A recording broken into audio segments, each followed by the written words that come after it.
अब I am sure कि आप सभी ने थ्री इडियट मूवी के इस सीन को देखा ही होगा। What is a machine?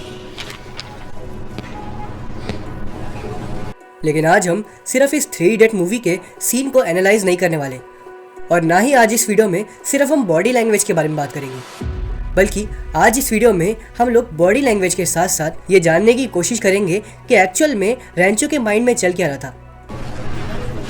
आप मुस्कुरा क्यों रहे हैं? अब इंसान की फितरत ही ऐसी होती है, जो चीज़ हमें सबसे अनोखी लगती है हमारा ध्यान उसी पर जाता है। और अगर हम हिस्ट्री में झांक कर देखें तो दुनिया के सारे जीनियस एक टाइम पर पागल ही लगते थे, क्योंकि जिस इंसान के माइंड में ही बहुत कुछ चल रहा होगा वो अपनी फिजिकल अपीयरेंस और बाहर के मामले में ज़्यादा ध्यान नहीं देता, जस्ट लाइक रैंचो। अब क्योंकि क्लास के सारे स्टूडेंट एक तरीके से डिसेंट वे में अच्छे से पढ़ाई कर रहे थे। What is a machine? मतलब एकदम सीरियसनेस के साथ, लेकिन वहीं रैंचो एकदम स्माइल दे रहा था। और रैंचो ऐसा इसलिए कर रहा था क्योंकि उसके दिमाग में एक अपनी आइडियोलॉजी चल रही थी। और मैं आपको एक तरीका बताता हूँ, कभी भी अगर आपको किसी जीनियस इंसान को पहचानना है तो देखना कि वो बोलता क्या है और उसकी हरकतें क्या है।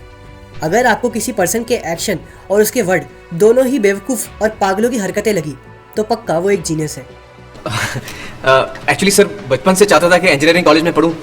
अब भले ही रैंचो कितना भी जीनियस क्यों ना हो, है तो वो एक छोटा बच्चा यानी कि स्टूडेंट। और हर बार की तरह जब भी कोई टीचर किसी स्टूडेंट से आंसर पूछता है तो स्टूडेंट 2 पल के लिए नर्वस हो जाता है। और रैंचो भी यहाँ पर बिल्कुल वैसा ही हुआ।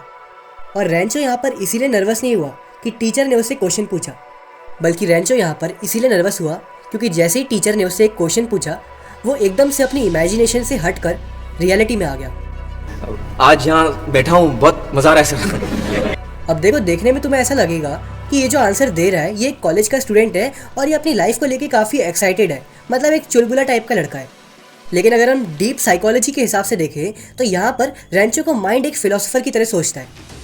जो चीज़ हमें नॉर्मल लग रही है वो रैंचो के हिसाब से एक फिलोसफिकल लेवल पर है, और इसीलिए रैंचो अपने आंसर ऐसे तरीके से देता है जो सामने वाले को समझने में थोड़ी प्रॉब्लम होती है।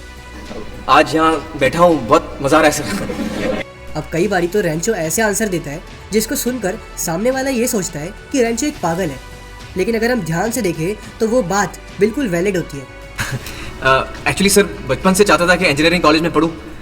आज यहाँ बैठा हूँ, बहुत मज़ा आ रहा है सर। यहाँ पर फिलोसफिकल लेवल पे रैंचो के कहने का मतलब है कि वो बचपन में सपना देखता था कि वो एक बड़ा होकर इंजीनियर बनेगा, और आज वो इंजीनियर टाइप कॉलेज में बैठा है तो उसे बहुत खुशी हो रही है।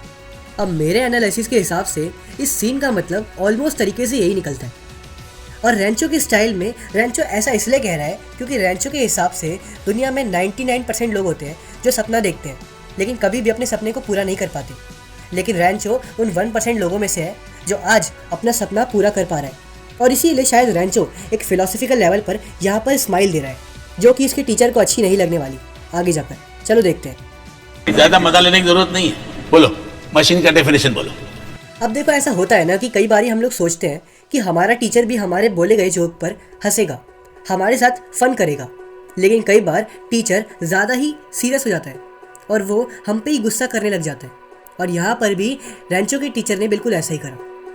अब देखा जाए तो ये चीज़ कोई साइकोलॉजिकल पर्सपेक्टिव से नहीं बल्कि टीचर के माइंड और मूड पे डिपेंड करती है। Sir, a machine is anything that reduces human effort, sir. Will you please elaborate? अब देखो, यहाँ तक बात रैंचो ने एकदम इंग्लिश में करी, इसलिए टीचर ने भी उसको इलेबोरेट करने के लिए बोला, और बात एकदम नॉर्मल है, ठंडी चल रही है। सर, हर वो चीज़ जो इंसान का काम आसान करे या वक्त बचाए वो मशीन है सर। अब जस्ट फॉर जोक यार, एक बार इस बंदे का एक्सप्रेशन देखो। ये बंदा सोच रहा है कि यार ये तो मैंने सिलेबस में पढ़ा ही नहीं, ये हिंदी में क्या होता है। अब देखो, एंड द एंड आपके पास यही रीज़न बचता है जब आप सिर्फ अपने सिलेबस से पढ़ाई करो और बाहर की जनरल नॉलेज कुछ ना रखो। और यहाँ से हमें एक लेसन सीखने को मिलता है, हमेशा रैंचो की तरह पढ़ाई करो, बाहर से भी नॉलेज लो, ना कि चतुर की तरह सिर्फ किताबों में से। हालांकि यार चतुर भी कोई ख़राब कैरेक्टर नहीं था, वो सच बताऊँ तो सबसे ज़्यादा हंसी मुझे चतुर के कैरेक्टर पे आई है इस पूरी मूवी में। तो अगर हो सके तो कमेंट में चतुर लिख देना बस।